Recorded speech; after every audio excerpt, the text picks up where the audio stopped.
Now, one of the biggest problems with girls having pain on point is due to them using their extrinsic muscles more than their intrinsic muscles. Now, what are those two things? Okay, your extrinsic muscles are the muscles that have a muscle belly up here, and then they have the tendons down into the toes. Now, far too many dancers use these all the time and end up getting problems either in the Achilles or actually deep in the back of the shin. Okay? Your intrinsic muscles are muscles that start and end within the foot, and they're the ones that can do all the fine movements with your toes.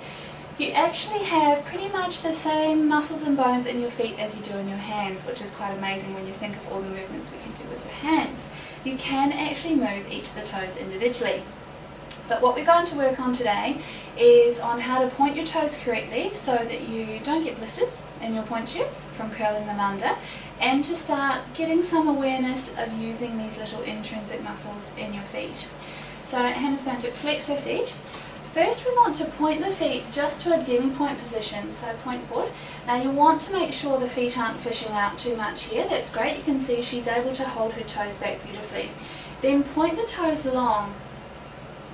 Great. So she's pointing mainly from this knuckle, keeping these joints pretty straight so they don't curl up in her shoes. Then flex through the demi-point and then come back.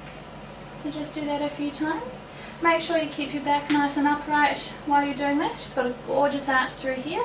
Point long through the toes, flex the toes, and then flex the ankles.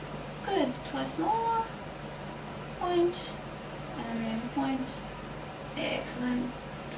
And down. And this is essential for learning how to go from the demi-point up to full point in your point shoes. If you're unable to isolate these muscles, you'll tend to get a lot of issues around the feet and ankles.